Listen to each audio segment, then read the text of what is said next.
Switch Radio Sport. This is Switch.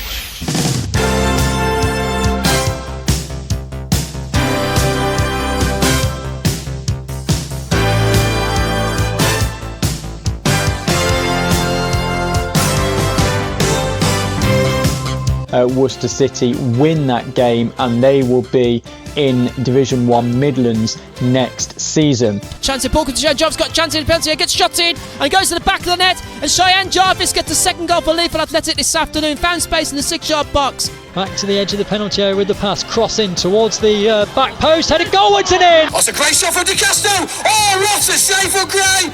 And the Red Kid 2-0! Stourbridge have won the Division 1 Midlands title. The Women's Football Chat on Switch Radio.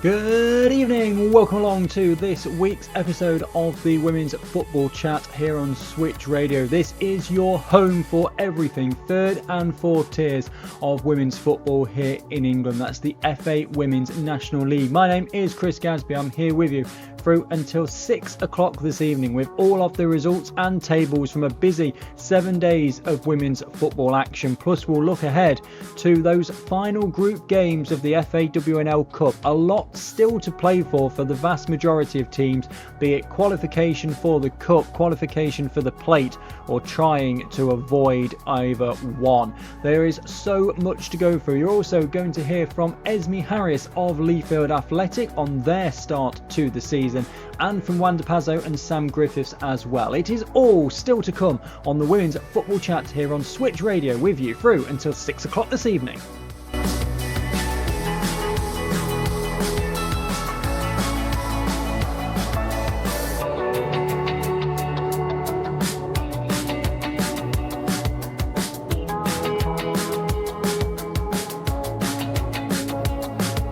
Yes, plenty then to go through on this week's show, but we're going to start as we normally do here on the Women's Football Chat with the news, and sadly there is just one piece of news which has really dominated the last 7 days of women's football, and that is the passing of Matt Beard, who was at Burnley at the start of this season. He has passed away, and it leaves a big hole in the women's game. You only need to look at the outpouring of love and support on social media for what he's done within the women's game. Helped Liverpool to a couple of WSL titles, has taken his skills to the likes of West Ham, went abroad as well, and started the season with Burnley. And everyone here at Switch Radio expresses their deepest sympathies to his friends and family at this difficult time for them. It did also result in the postponement of this weekend's game between West Bromwich Albion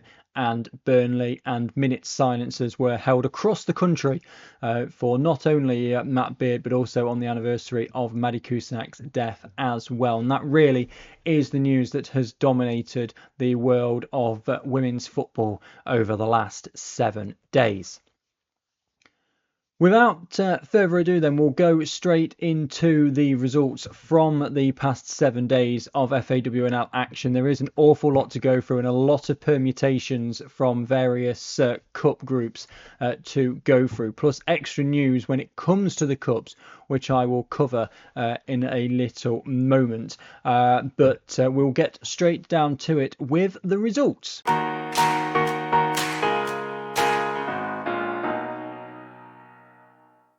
Northern Premier Division then to begin with, and we will start with Hull City losing by 7-1 to Wolverhampton Wanderers. A brace here to Beth Merrick, Amy Sims, 1 each for Abby Lloyd and Amber Hughes and Luann Worsley. 1 goal for Hull City coming to Jessica Tugby Andrew, but a big win for Wolverhampton Wanderers.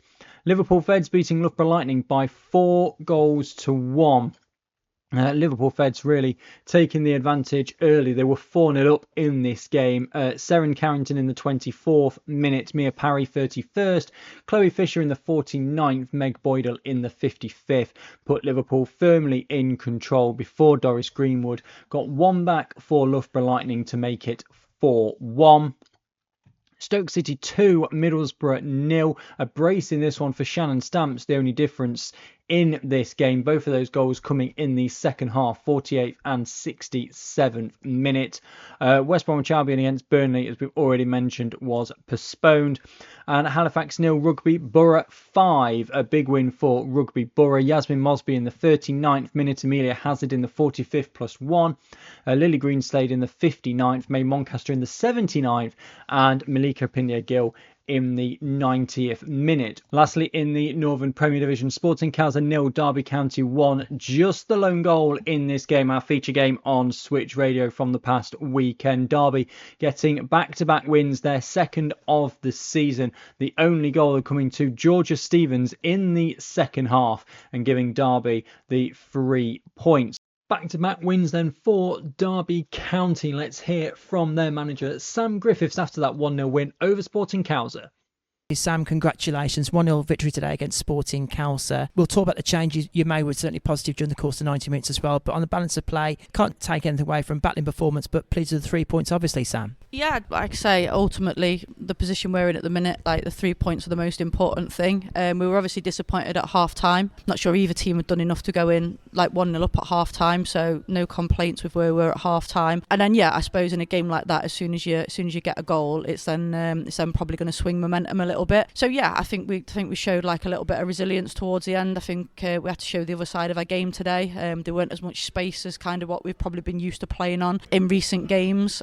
So yeah, like ultimately happy with the 3 points. I want to touch on the first half a bit more detail, actually, Sam, because Khalsa really were high pressing in the first half. At half time, what was the discussion you had about that? We were quite surprised how high pressing they were in that first 15-20 minutes in the first half in particular. Yeah, we were quite surprised with a few things, to be fair. We'd looked like obviously over like the past few games, had obviously played a few different formations, wasn't really sure like what we were going to turn up to today. So we've done quite a lot of work on like what we could bring to the game. And probably the biggest thing was we probably thought there'd be a little bit more space in behind with sort of the high line that we're probably used to seeing them play, and we don't think there was that there today. So it probably took us a while to adapt a little bit of a game plan, and that was probably one of the changes at half time, that we know G's probably not a runner in behind, but what she will do is get hold of it and she'll get the sets, and then we can get the second phase of the runners in behind. So yeah, definitely thought that helped. One player I thought really stood out this afternoon, the work rate more than anything, was Rebecca May. Lots of driving runs from Rebecca May throughout the course of 90 minutes. Put a lot of energy in this afternoon. You might think otherwise, but I thought I was quite impressed the amount of time she was driving forward with the ball, showing a lot of energy in the course of 90 minutes this afternoon, Sam. I think we have probably seen like the best of her today. And look, when we can get Bex fully fit, like since we've signed her, I don't think we've ever had her like fully fit. She's struggled with a hamstring for a couple of seasons now. That's kind of been an on-off issue, but we think we're on top of that now. Now it's like working on her fitness levels, and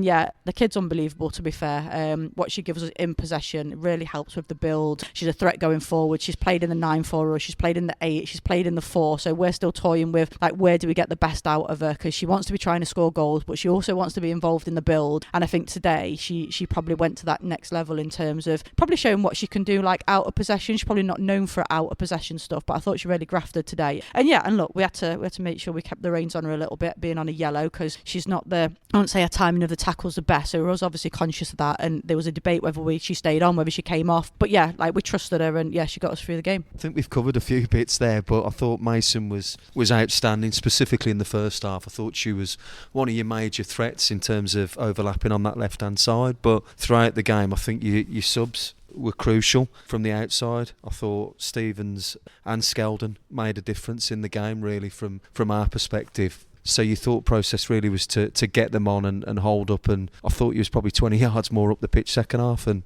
caused a lot more problems. What did you think? Yeah, I think we knew sort of Lily's quite a direct, quick player. She's not the most aggressive, so it's about timing with obviously Lil, like whether we think the game's right for her. But we felt like if we could get G on that was like holding it a little bit and get Bex on like underneath a little bit more in the through balls, and it'd give us an opportunity potentially to get Lily behind. She likes dribbling as well, so again there was a few opportunities first half that I felt like her attributes would contribute towards this. And ultimately, like I say, the players that get the shirts for the first starting 11, they have to earn it by the end of the first 45 minutes. And if we think that like there's players that aren't doing that, and there was probably like a couple that was off it in the first half, hence the changes. But they understand that, and they also understand it's a squad game. And I think it keeps subs hungry, and it keeps people hungry for shirts. And yeah, they know what they need to do to ultimately stay on the pitch. What's your ambitions for the season, do you think? I think you've had two really crucial results. I think this is a massive result today, and I think the Halifax game was a massive result, because I think you've managed to get you more points than probably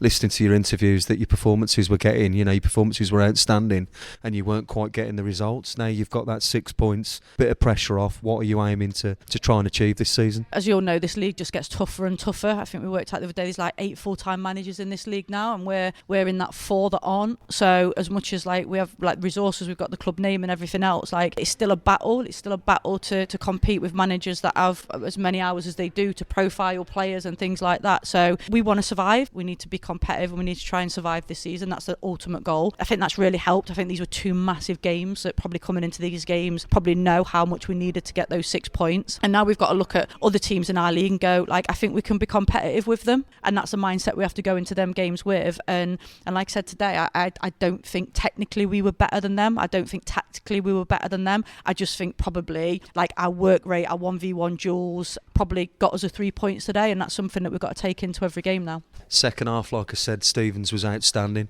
Overall, it was an entertaining game of football. Obviously, having been in the dugout and actually now sitting here commentating, it was less stressful watching, but ultimately, you know, genuinely a fantastic game of football to watch. So thank you for that this afternoon. Do you know what? It was one. I came off the pitch, I was like, I don't need many more of them games, to be honest, because it was one of them that I could have swung either way at the end. Like Khalsa going nick one, and then it opens it back up, don't it? So yeah, it was. I'm sure it was an entertaining game for the neutral. Thanks, Sam. We'll just wrap up now. Let's go at forthcoming games for yourselves. Get your take on this as well, because I spoke to other managers about the cut and thrust. And this season, we know, new format with the National League Cup match. The group stage has been played as well. You've got Sheffield on the horizon, West Brom at home on the 5th of October. Let's get your take on the Cup group stage at this stage of the season then, Sam, with the Cup matches in between the league games. How have you found that to adapt and adjust with your squad for like Cup and league matches the first 6 or so weeks of the season? Have you found that quite a challenge, or have you been looking forward to it? Do you know what? I'll be totally honest here. I think it's really helped us mentally. So obviously losing the first 2 games of the season,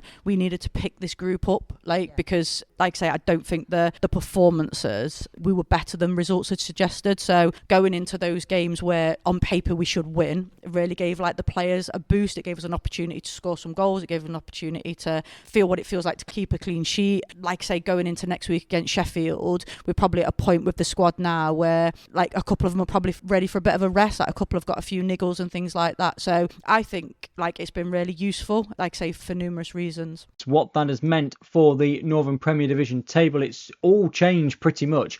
Wolverhampton Wanderers top the table now with 13 points from 5 games. Rugby Borough in second after their big win has lifted them above Burnley on goal difference. Burnley dropped 2 places to third, but do have that game in hand. Liverpool, Feds and Stoke City both up a couple of places into 4th and 5th respectively, with West Bromwich Albion still yet to play their 5th game, but they dropped down to 6th. Hull City are down 3 places, they dropped to 7th.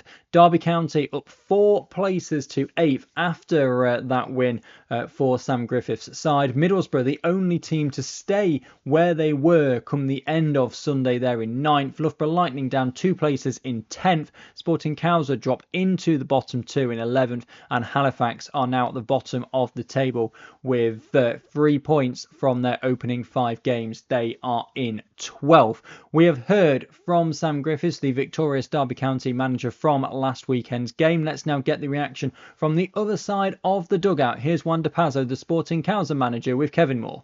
Okay, joining now is Juan Dopazo, the manager of Sporting Khalsa. Juan, not to be today, a 1-0 loss against Derby County. First off, I thought the pressing you did in the first half, the energy you took to the team as well. But Derby got over the line, got the 3 points this afternoon. Is it a bit frustrating because you felt you matched them for large parts of the game, but just wasn't to be? But based on the first half, though, you really gave them a run for their money as well, Juan. Yeah, the first half, I think we knew exactly what they were going to do. We watched their games this season so far. We knew they changed their shape in the last game against Halifax. We knew they want to play on the right-hand side with the Sparksy all the time.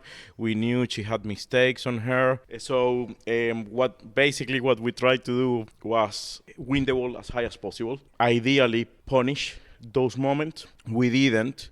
We had a couple of decent moments where we won the ball in right areas, but we lacked the quality to really punish them. Then we had a couple of set pieces that, especially first half, one corner that was a free header from Megan, then another on a second phase that Maddie had a shot and it was deflected on the near post. But the reality is we didn't take the chances. They were better than us in the second half. They gained control by changing their striker, that she started to hold the ball a bit better. She started to play other plays around her, so they were getting on the pitch a bit higher. And the goal is just those mistakes. To be fair, I'll take it because that's how we want to play. Those are the risks sometimes from playing out from the back. The only thing is that we cannot be that casual sometimes when doing those type of passes, because especially in a game like this, 0-0, I told them half-time, the only way we're going to lose this game is either a set piece or a mistake from us. We knew there was nothing else that they were going to do today. On that point you mentioned there, Juan, I mentioned about the players, and during the commentary, myself and Andy were commenting on this as well. I mean, the high press I thought was outstanding. That you took the game to them. That was your game plan. It worked really positive in the first half. Anya Denham, Macy Winters, Sarah Tweedy, they were causing problems. I've got a special place, Sarah Tweedy. I've only seen this about probably the second real time I've seen her in a game of football for yourselves. But you've got some players there showed a lot of energy and a lot of hunger this afternoon. Is that frustration? Because you certainly had the upper hand in the first half, and so you were really pressing and making it more difficult for them as well. And you've got players like Anya Denham. You mentioned the set pieces. We can at least 3 good corners that taken by Denham where inches away you can get one of those. It's the back of the net. But we can take some praise to the fact that Denham's deliveries this afternoon on every single corner was absolutely outstanding.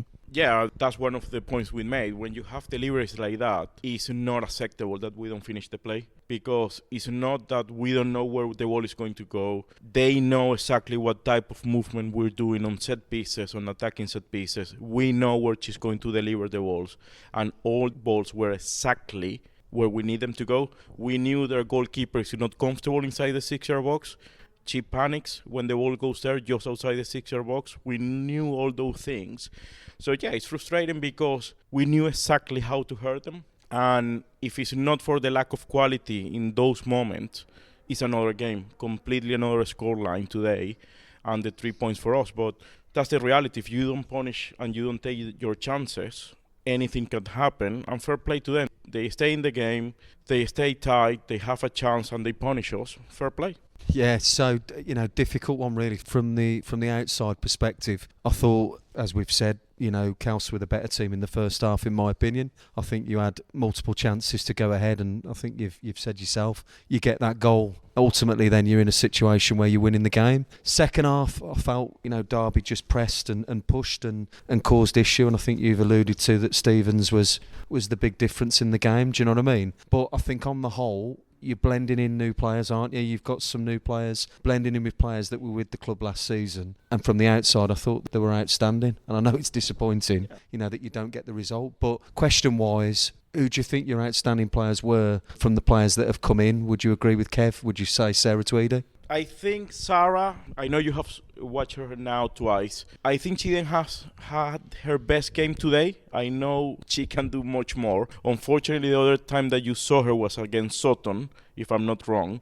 But we decided not to start her that day just to give her a bit of rest. She is an outstanding player. I think that is one of our top signings this season. The other one is Madison Williams. She just came back from America this summer. And she is outstanding. She ran and she ran. She doesn't stop. She has quality. She's a fighter. If we add then a couple of other signings that they are not yet up to speed. I mean, we need to remember Sky Owen is coming back from 18 months without competitive football. We got a side that is really strong. But it takes time. It takes time to make them play the way we want. It takes time to gel them and play more effectively, especially when you need the quality, and sometimes the quality is understanding between players. Today especially, I think Maddie was immense in the midfield. And we were talking about that for us, she's our player of the match today. Yeah, Maddie Williams. Just in general, I think results have been good recently. I think the Halifax result was really good. And as much as today's, it's difficult in defeat, I've been there, I understand. But the positives that you must be feeling when you reflect on the game and look at the game, because you've competed really well and been the stronger team for large periods of the game. But if you look in general, the Halifax result, the Sutton result, a very tight game with Burnley, where you've scored and got back in the game, and even the results before that you haven't been managed to get points. But look at the results; they've been really tight results. So I think when you reflect, potentially looking at it, I think it's been a good start to the season. Would you say? Yes, in terms of results, if we see it like that, all the games we have stayed in the games, and it's tough, especially when we have a new group of players that we are executing what we want to execute. I think the Burnley game was exceptional from the players. Their work rate was amazing. Their tactical understanding of what we needed to do was amazing. And really, apart from the Stoke game that we lost by 2 goals, all the games that we have lost is 1 goal difference. And really looking at them, it's just moments that if we don't do the mistake or if we punish the other team, it could have changed the scoreline completely. So it's good that if we're losing, it's really tight, because that means we are competing on every single game. And that is the main message to them when we were starting the preseason, that we were going to create a team that was capable of competing on every single game. Then winning matches, there are too many factors. We know that. Sometimes it's quality, sometimes it's intensity, sometimes it's other team being better than us, and it happens. But at least we are competing. And the only thing that we can do is keep training, keep analyzing other teams, keep preparing the right way, and keep competing, because I know with this group of players we're going to get positive results in terms of winnings. From my perspective, obviously first time back, to watch a really entertaining game of football, and I've said this to Derby as well, it was a great advert for Tier 3 football. I can understand very stressful for both managers, but ultimately a really good game, and clearly you've done your homework. The press in the first half was outstanding, and the work that you've done on set pieces is brilliant. And I think in the next few weeks you'll start to get the rewards as players do what you're looking for them to do. Yeah, today I felt like Ruben Amorim with Sir Alex Ferguson back in Old Trafford. Yeah. Yeah. But yeah, it's like that. It takes time, and hopefully we are on the right pathway in terms of making the team win matches in the future. And just to wrap up, actually, Juan, next week, the way the nature of the fixtures pan out as well, back to cup duties, the National League Cup against Villa here, Villa Academy here at the Guardian Warehouse Arena. A chance to sort of shuffle your pack, make some changes, but also utilise your pack as well. Based on today's performance, you're going to go into that game still full of confidence. Yes, as I mentioned, we are going to every single game with the mentality of winning. And yeah, we might make some changes in the starting 11. All the players that are with us are training really well. They all deserve their chances to play. Sometimes the decision is more on how we want to play, how we want to press, what players are going to be more effective in certain games. So next week is exactly the same. We prepare, we analyze the team, we get the sessions around how we want to do and execute things in the game. And again, we need to go and win, because basically if we don't win, we don't have a chance to carry on in the cup. So yeah, we need to go to the mentality of winning, like we always try to do. Yeah, Juan Dopazo there speaking to Kevin Moore after that game between Sporting Khalsa and Derby County. So that is how the Northern Premier Division looks. Here is the Southern Premier Division results. So AFC Bournemouth 2, Cheltenham Town 0. Gemma McGuinness in the 56th minute, Georgia Wilson in the 80th minute. The 2 goals for AFC Bournemouth as they continue their very strong start to the season. Gwalior United have also had a strong start to the Southern Premier Division season. They win away at AFC Wimbledon by 1-0. Bethan McGowan in the 15th minute, the only goal of that game. And Gwalior United did have 4 yellow cards in that game. Slight issue with discipline, but they managed to finish with 11, and they take the 3 points as well. Exeter City 6, United 0. Big win for Exeter City, thanks in no small part to a hat-trick to Sophie Gillies in the 47th, 59th and 74th minute. But they had scored 2 inside the first 10. Sarah Stacey in the 6th minute and Madeline Durant in the 9th minute had really given Exeter a strong foothold in that game before the hat-trick to Gillies. Ellie Sara, 10 minutes from time, the other goal in that game. really has helped Exeter's goal difference no end. Plymouth Argyle, a good away win at Lewis by 4-0 in this one. Ellen Noble in the 31st minute, Tiana Tezia in the 80th minute, Phoebe Poole in the 92nd minute, and those all came after an own goal in the 13th minute, gave Plymouth a relatively early lead. Real Bedford 4, Oxford United 1. Big win for Real Bedford, their first season in the Southern Premier Division. 2 for Izzy Bryant, 16th and 32nd minute. That was sandwiched around a Severe Stovold's 20th minute goal as well. Abby Benstead made it 4-0 20 minutes from time before Jenna Legg got what would prove to be a consolation goal for Oxford United 7 minutes from time. And finally, for the Southern Premier Division, Watford 5, Billericay Town 0. A hat-trick for Freda Aisi for Watford, as well as goals for Isabella Fisher and Anna-Marie Philby, means that Watford 5-0 winners over Billericay Town. What that means for the Southern Premier Division table is the top 3 are all still the same. They all won. AFC Bournemouth top of the table, Watford behind them only on goal difference, and Plymouth Argyle 3 points behind them but with a better goal difference than them all. Then it's all change in the mid-table. Gwali United up 2 places to 4th on 9 points. Real Bedford up 2 places to 5th, also on 9 points. Exeter City up 3 places to 6th on 7. Lewis and Oxford both down 3 places. They are also on 7 points. Cheltenham Town down a place into 9th. 6 points. Hashtag United still just outside the relegation zone on 3 points from their 5 games. AFC Wimbledon are inside it, 2 points from their 5. And Billericay Town yet to get a point this season and on a minus 34 goal difference. Division 1 Midlands then. Barnsley Women's 4, Kidderminster Harriers 0. Big win for Barnsley Women's. Jemima Jarvis 26th minute, Ocean Rowlandson 47th minute, Jodie Mikowska 57th and 72nd minute with the goals for Barnsley Women's as they get a relatively comfortable win. Stourbridge get their first of the season. Darcy Cartwright in the 68th minute lifted them past Lincoln United away from home. Quite close game between these two, but Stourbridge come away with the 3 points. Sheffield drawing 2-2 with Northampton Town, a very late equaliser for Northampton Town in this one. But Imogen Fowler 34th minute, Lexi Butterworth 86th minute with the goals for Sheffield. Worcester City 2, Peterborough United 6. Goals for Peterborough in this one, a brace for Freya Anderson, a brace for Keir Perkins, and 1 each for Lauren Wilshaw and for Courtney Clark. With the goals there for Peterborough United. Bournemouth St Michael's with a narrow 1-0 victory over Notts County. Annie Ackroyd in the 26th minute with the only goal in that game means Bournemouth St Michael's great record to start this season continues. And Leafield Athletic beating Sutton Coldfield Town by 4-0. A hat-trick for Gemma Fraser and 1 for Evangeline Gallup. As well. What that means for the Division 1 Midlands table. 2 100% records remain. Peterborough United and Bournemouth St Michael's both 5 for 5 at the top of the Division 1 Midlands table. Peterborough United at the summit thanks to their much better goal difference.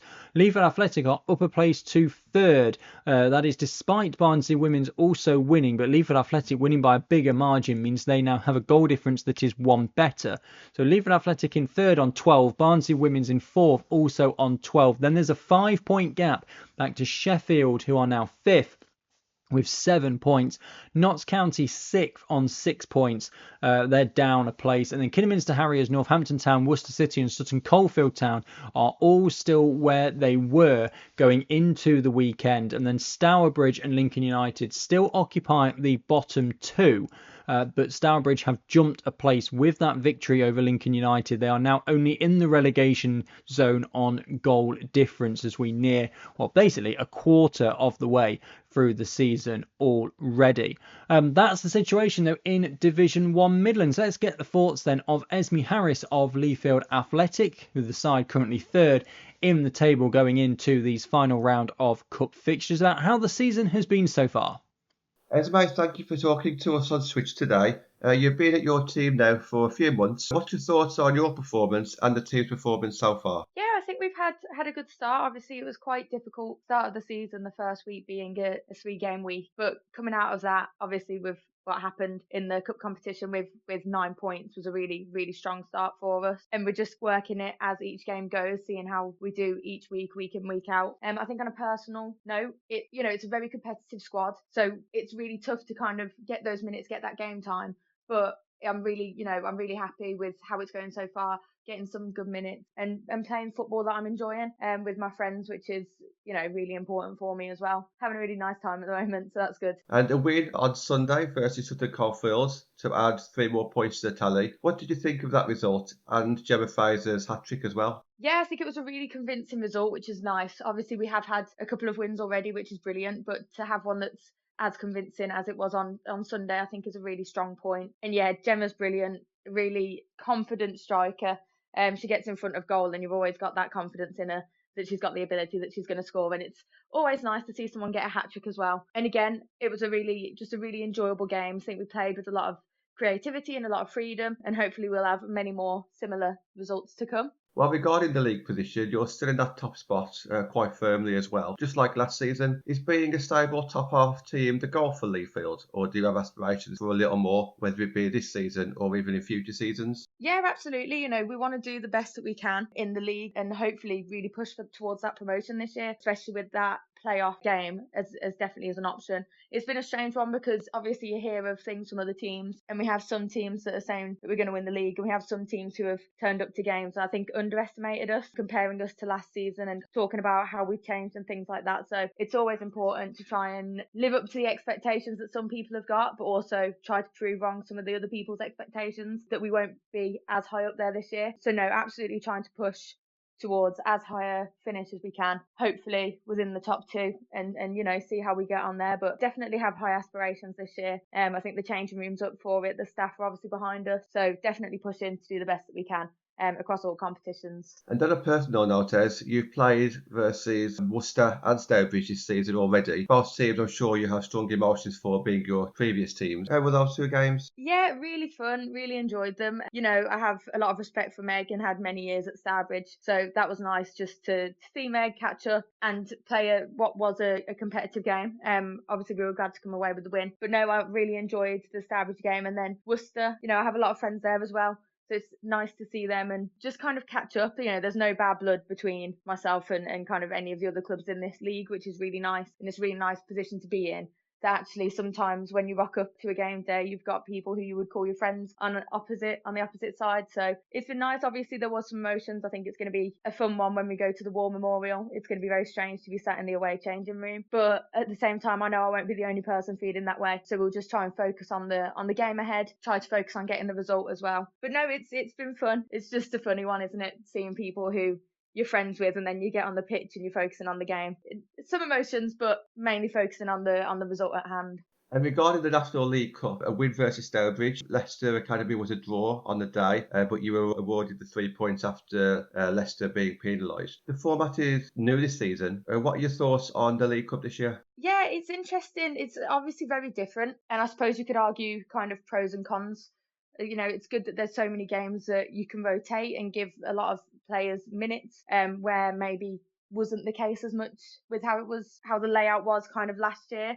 But on the flip side, like I said, it is quite difficult having more midweek games and having 3-game weeks and things like that. It's quite difficult on the recovery, and obviously you can't rotate everyone. So I suppose on that side, I think it does make things a little bit more difficult. But I suppose as well, also playing against teams that we wouldn't have played against otherwise, playing against the PGAs and your tier 3 teams that really, unless you do draw them in the FA Cup or draw them in any other cup competitions or organised friendlies, I suppose you're not going to have the chance to play. And obviously with West Brom on Sunday, they have a brilliant setup, brilliant stadium.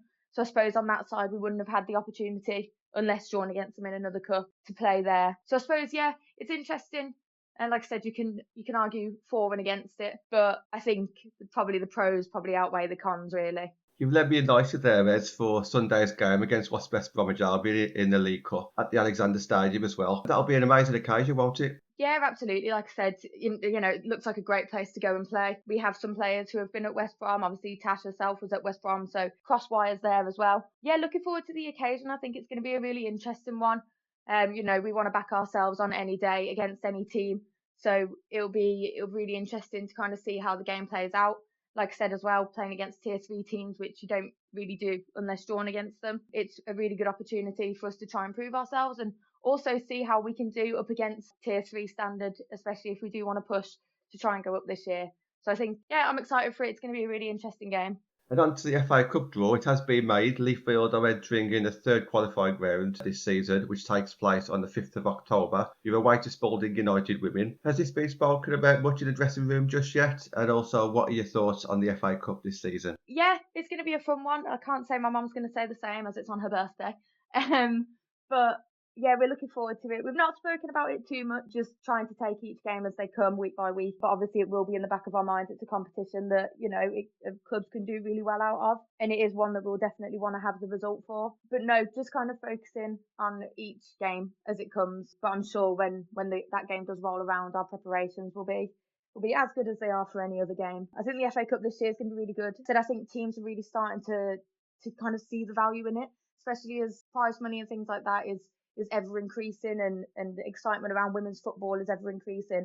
I think FA Cup games are a really good way to get more people involved in watching women's football, especially kind of as the competition gets further along and you start to get, your underdogs starting to play against your big team names. So I think it's always an exciting competition anyway, across men and women's football. But I think as women's football continues to grow, it's only going to get more and more exciting to watch and to play in as well. So it's always good to see the growth of the women's game kind of coming through and helping teams and clubs along the way. Yes, big thank you to Esme for taking the time out to speak to us this week. This is the Women's Football Chat on Switch Radio with you through until 6 o'clock this evening. This is the Women's Football Chat on Switch Radio. Andrew Richards with his Alternative 80s show is coming up with you after the news at 6 o'clock. But before then, we've still got 3 leagues to go through, plus all of the previews of this big round of cup matches on Sunday afternoon. It's the final round of group games where teams are vying to get into those knockout stages. But before we get there, Division 1 North, Chester Street Town 0, Cheadle Town Stingers 2, Neve Birtwistle in the 71st minute, Imogen Portis Williams in the 82nd minute with the goals for Cheadle Town Stingers as they notch up yet another 3 points. 0-0 between Chorley and York City, but a massive win for Leeds United against Blackburn Rovers by 7-0, and spreading the scoring out as well. Drew Green in the 4th minute, Amy Woodruff 48th minute, Darcy Green 67th minute, Alice Hughes 70th minute, Monique Watson 73rd minute. The only player to net twice, Chloe Dixon 27th and 36th minute, but a big win for Leeds United. Huddersfield Town also having a big win away at Norton Stockton Ancients by 5-0. A brace for Louise Biggins in the 3rd and 78th minutes. Rima Lord Mears in the 9th minute. Laura Elford in the 32nd. So again, 2 quick goals in the first 10 minutes for Huddersfield Town. Hannah Burgess in the 65th minute, the other goal of that game. Stockport County also racking the goals up against Doncaster Rovers Bells by 6-1.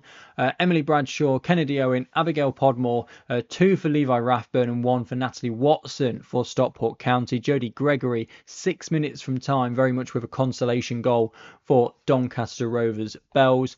And Wythenshawe continue their good start in Division 1 North. They beat Durham Sestra by 2-1. Alicia Johnson in the 16th minute, Kirsty Chambers in the 36th minute gave them a 2-0 lead at half-time. Anya Prenstead with the only goal for Durham Sestra. They weren't able to find an equaliser, and Wythenshawe come away with all 3 points. What that means for the league table, Cheadletown Stingers remain 3 points clear at the top with a perfect 5 from 5 record. Huddersfield Town right behind them, 12 points from their 5 games in second. Stockport County remain in third, also on 12 points. The top 3 remain the same in Division 1 North.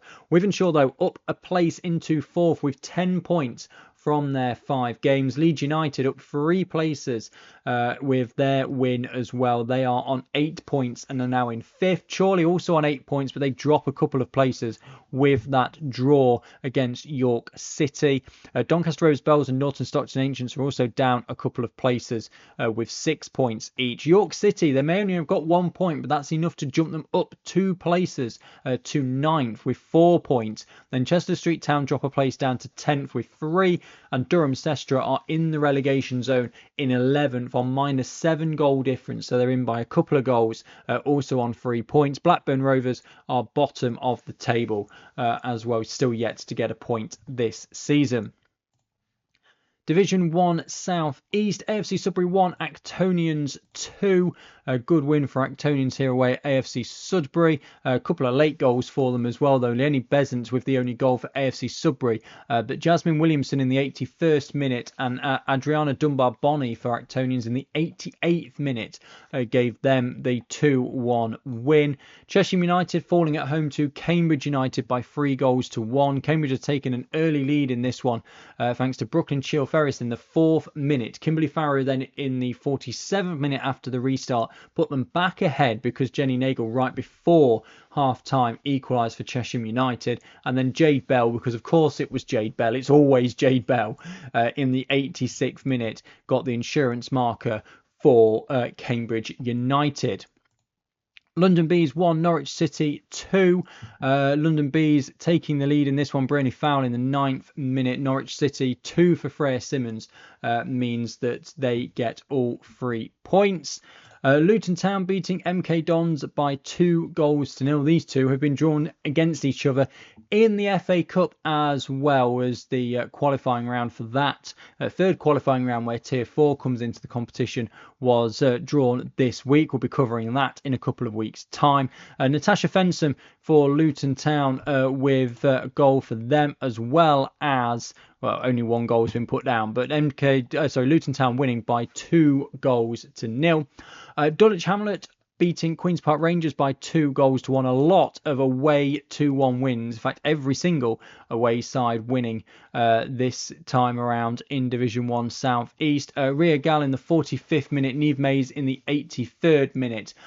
She had put Dulwich back ahead after Grace Stanley in the 65th minute equalised for Queen's Park Rangers, but Dulwich Hamlet come away with all 3. And Fulham winning away at Chatham Town by 2-1. Chatham finished the game with just 10. Lucy Jones, their goal scorer, but Ellie Jeffkins sent off for Chatham Town. And Stella Gandy Morgan in the 61st minute. Kaylee Stead in the 26th minute with the goals for Fulham.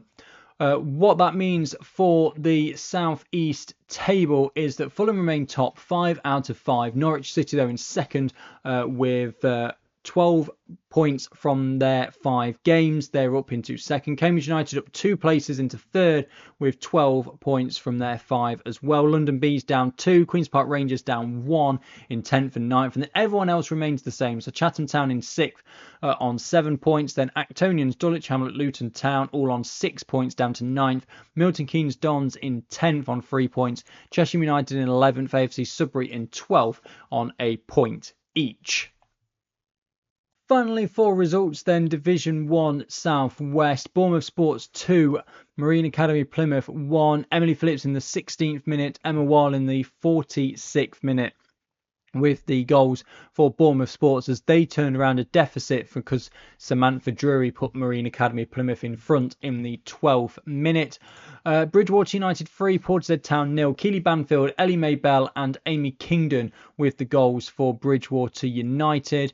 Bristol Rovers, a relatively kind of close game with Abingdon United, just the 1 goal in it. Laura Barrett in the 78th minute, which was with what was basically her last kick of the game, then substituted straight off for Amelia Bellotti. But 1-0. And Bristol Rovers did what they needed to do. Keynsham Town 1, Swindon Town 4. Annabelle Colston put Swindon in front in the 1st minute before relatively quick-fire goals. Keynsham had equalised in the 65th minute through Helen Acosta, but then goals in the 76th minute to Annabelle Colston, the 78th minute to Lacey J. Liggett, and the 87th minute to Isabel Cook. So 3 goals in 11 minutes for Swindon Town put the game beyond all doubt. Ascot United, they've had a very strong start to life in the FAWNL and they get a 3-2 away win at Maidenhead United with goals from Beth Lloyd in the 18th minute, Mia Delaney in the 49th minute and JC Lane in the 74th minute, while Moneyfield beat Worthing by 4-1. Megan Fox in the 47th minute, 2 in 2 minutes for Shannon Albury, 70th and 71st. Beth Burgess in the 86th minute made it 4-0 before a consolation goal for Worthing from Lauren Amerina in the 87th minute. But Moneyfields win by 4-1. Division 1 Southwest table then. Swindon Town still perfect, 5 from 5 at the top, but Moneyfields right on their tail with 13 points. They're up to second and a better goal difference than Swindon Town as well. Bristol Rovers drop a place down to third because of their only 1-0 win over Abingdon United, with Moneyfields winning by 3.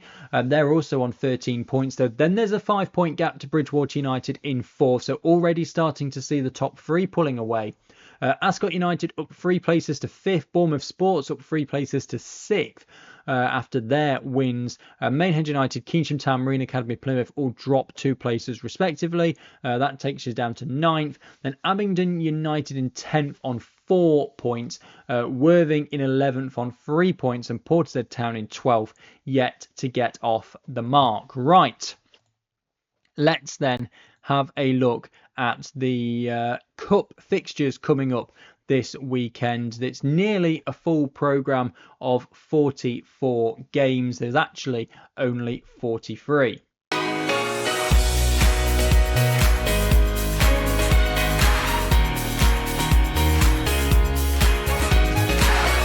So then, FAWNL Cup Group A, we've got Bristol Rovers against Plymouth Argyle, both of these teams having won their first 2 games, and then naturally Bridgewater United against Marine Academy Plymouth, both of those sides losing their first 2 games. Now, Plymouth Argyle and Bristol Rovers have both qualified for the knockout stages. We don't yet know which competition. Nobody is guaranteed at the moment to be in the Cup.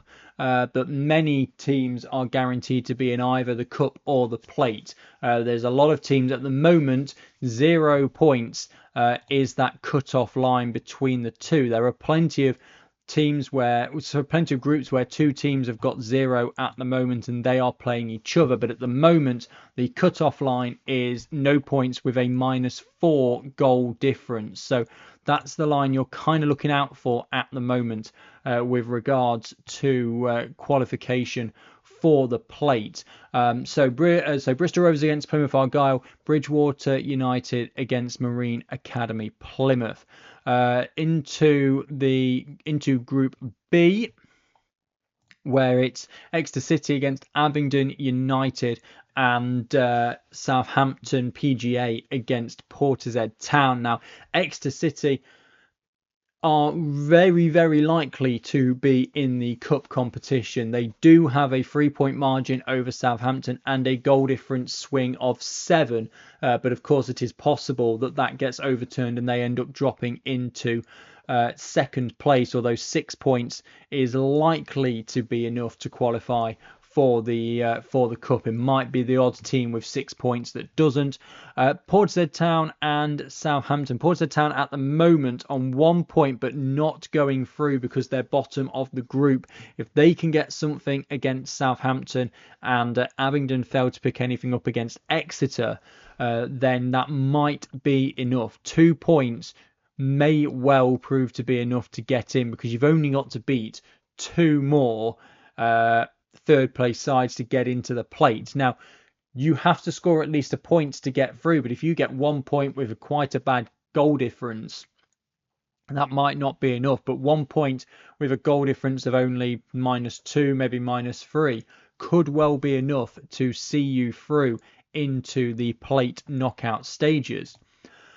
Group C, Gwalior United against Swindon Town. Both of these teams have 6 points. It's Gwalior United currently in the automatic Cup place, but Swindon Town are currently the 6th best side, second place side. A draw and 7 points will almost certainly be enough for both of those sides to go through. Keynsham Town against Bristol City. It's Keynsham Town currently in that spot, but they are only there on their goal difference at the moment. With their goal difference of -3 and 1 goal scored. Into Group D, Lewis against Worthing. Now, Worthing are out. barring some sort of 12-goal miracle against top of the table Lewis. Worthing, just with their goal difference, having been beaten 7-0 on the opening day by Brighton, it is just a very long way back for Worthing, almost certain that they're going to finish bottom of the group. Lewis, you would think, are going to get into the cup stage from there because of the, they're topping by 3 points at the moment, so they've only got to match what Brighton do, but also they are playing Worthing, who have also been beaten heavily by Brighton and by Fulham. And Lewis also beat Brighton earlier on in the group stage. Group E, it's Ascot United against AFC Bournemouth. AFC Bournemouth top, Ascot United second. 4 points to be one of the best second place sides. They're right on the cusp at the moment. They are only in the cup group qualification stages based on their goal difference. If they can win against Bournemouth, then they will go top and they will be in the cup. A loss and their goal difference will also plummet. 4 points, I suspect, is not going to be enough for the cup.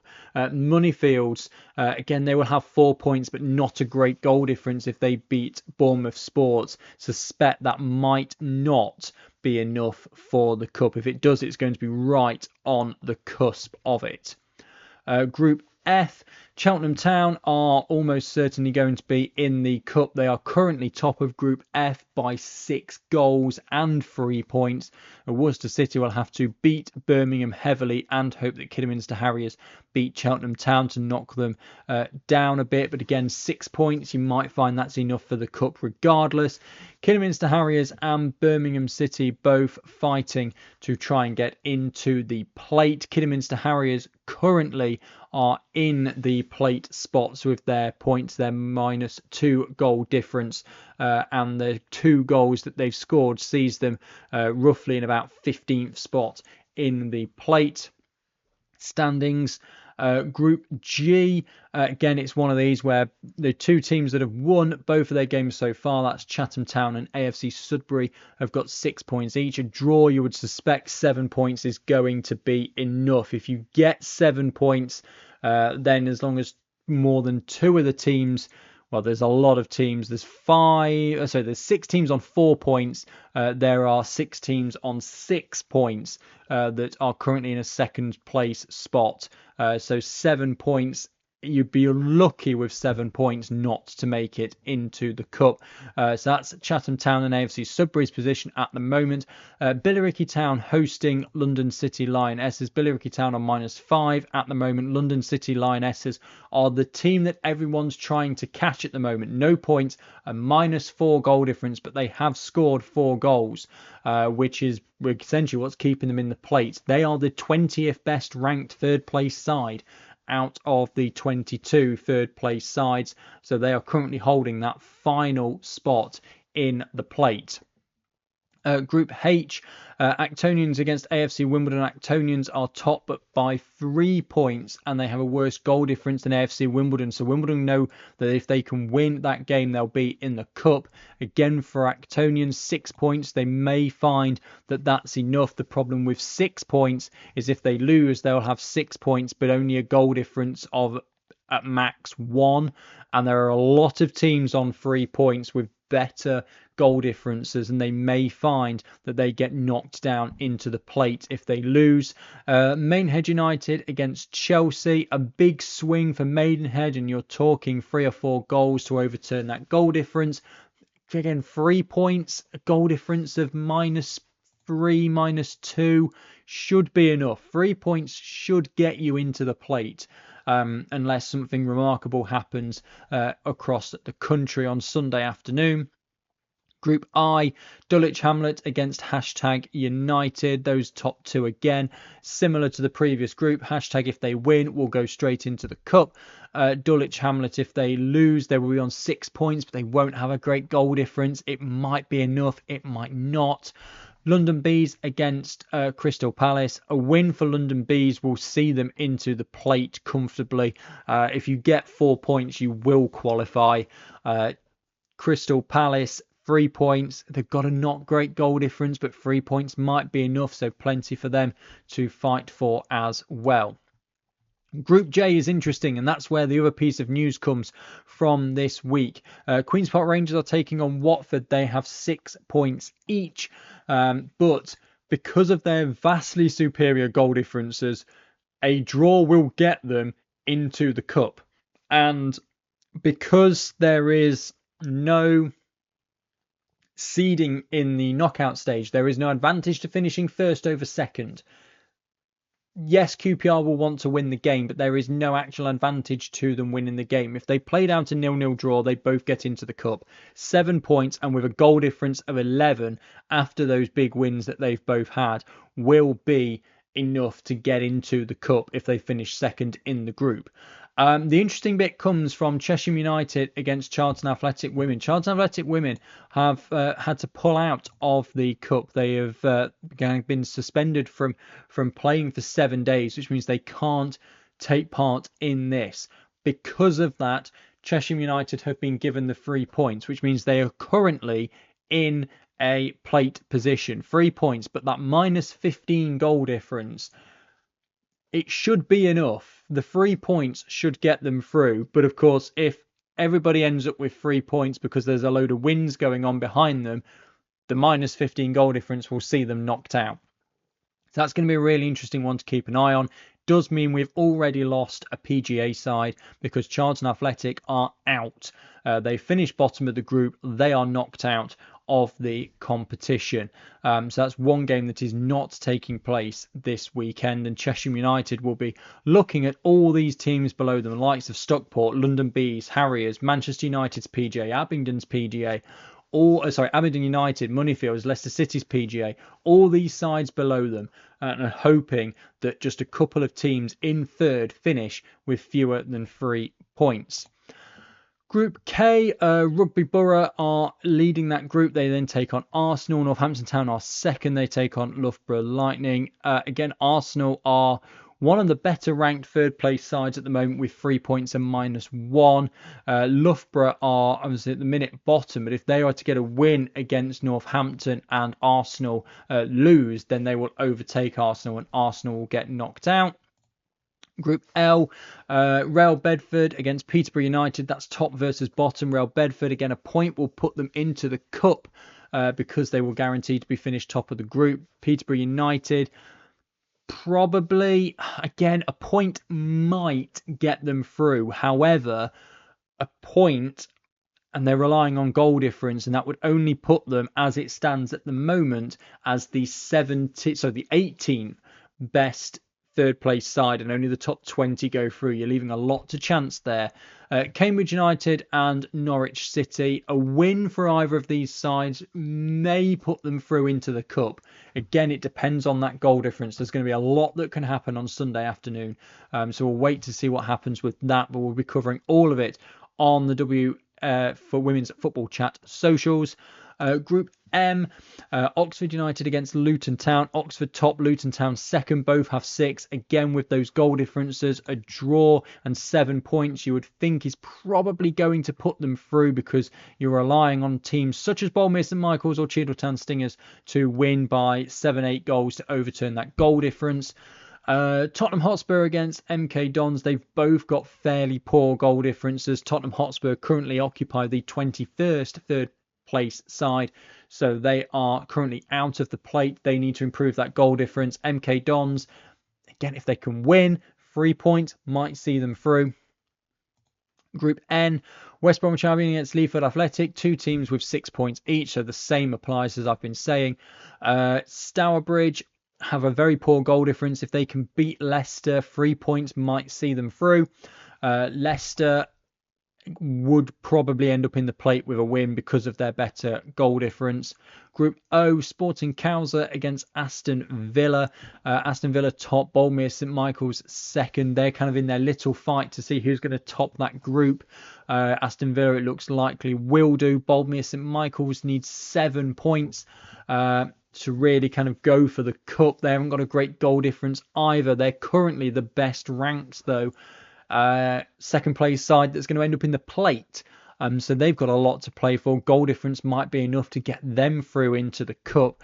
Sutton Coldfield Town, again, 3 points, but they would have to massively overturn a goal difference swing of 9. So Sutton Coldfield Town very likely to already be out. If they do somehow manage to turn that around and get the win, Sporting Khalsa lose and they overturn the goal difference, then Sutton Coldfield Town may, with the 3 points, get through. Group P, Derby have won both of their group games so far, and they travel to Sheffield, who 6 points and a goal difference like that might not be enough. Lincoln United down at the bottom. Again, they need to really improve that goal difference if they're going to get into the plate. They play Notts County, who will be also looking with Sheffield to try and get into the cup. Group Q, Wolves have got 6 points. They go to Wythenshawe, who have only got 1. You would expect Wolves to win that and get into the cup. Stoke City against Manchester United could be an interesting one. I don't think if Manchester United win, 4 points would get them into the cup. They would end up as one of the second plate sides because of the goal difference as well. Stoke City, though, if they were to get 6 points and have a goal difference of 6 or 7, that might again just sneak them through. It's so variable. It's on that line so much as to who's going to end up cup or plate. Group R, Liverpool Feds and Cheadle Town Stingers have 4 points each. Liverpool Feds currently will qualify for the cup because they've got the better goal difference. Cheadle Town Stingers, their 4 points is not good enough for the cup at the moment. They would go into the plate, so there will be a big game. Both sides kind of know that if they lose, they're going to end up in the plate. If they win, they're in the cup. Stockport County, 5 points is extremely unlikely to get you into the cup. They are probably going to end up in the plate, but they need to avoid defeat to Liverpool, because if Liverpool beat them, they'll have 3 points. Stockport County will end up bottom of the group and out of the cup and plate competitions. Group S, Barnsley Women's are at the bottom. They have got a better goal difference than Sheffield United, but they do need to win against Hull, who are in a tier above them and have won their first 2 games. So going to be a tall order for Barnsley. Hull City, they top the group. They are extremely likely to top the group anyway, because even if Doncaster Rovers or Sheffield United win, they'd have to overturn a 12-goal swing. Does that influence maybe what Hull do? They know they've got plenty of goals to play with. They're more likely than not going to finish top. Do they rest some players? That obviously has implications lower down the table. Group T, Blackburn Rovers against Burnley. I kind of can't really see past a Burnley win on this one. So that will put Burnley on 9 points and top the group. Chorley are in second. They've got a goal difference of 6. Huddersfield, though, could go second if they beat Chorley. However, yes, they will beat Chorley, but the 6 points with a goal difference of -5, it will be a minimum of -4, is unlikely to get them into the cup. Huddersfield Town, Chorley will, if they win and they have a goal difference of 7 with 6 points, that might end up being enough. It's going to be so close to see come the end of Sunday afternoon. Penultimately, Group U, York City Ladies, they are out unless they can overturn a 10-goal swing with Halifax. But Halifax still have the opportunity, of course, to top the group, even though they're currently in third. They are on 3 points. Leeds and Norton are both on 4. Halifax at the moment are the best ranked third place side with that goal difference of 4 and all those goals in that 6-1 win over York City. So a big win there for Halifax at the moment. I mean, even if they draw and Leeds lose, then they end up second. Norton then could end up topping the group. There's so much to play for in Group U. And finally, in Group V, 4 points each for Middlesbrough and Sunderland's PGA side. Durham Sestra on 3 points. Chester Street Town on -4. Again, if Chester Street Town can somehow beat Middlesbrough, then that 3 points might well see them into the plate. We don't know. We're going to have to wait until Sunday afternoon. Middlesbrough and Sunderland are locked together in their fights to try and end up in the cup. and they're not playing each other. So Middlesbrough need a bit of a favour from Durham Sestra, because of course even if Middlesbrough win 2-0 and Sunderland win 3-0, then Sunderland will go through as the group winners. 7 points for Middlesbrough should be enough to see them through as well, but we'll have to, who knows what's going to happen on Sunday afternoon.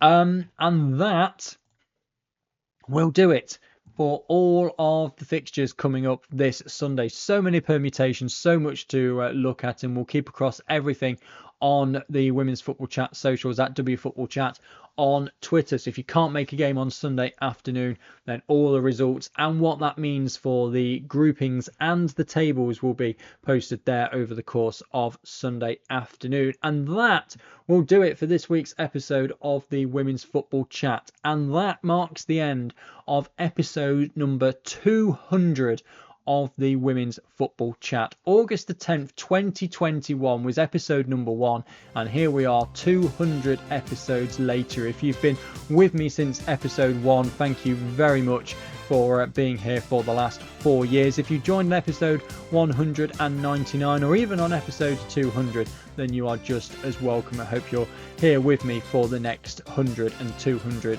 to come. That'll do it then for this week's episode of the Women's Football Chat here on Switch Radio. We've got plenty of good stuff coming up for you over the course of the weekend. But after the news at 6, it's Andrew Richards with his Alternative 80s show. Bye for now.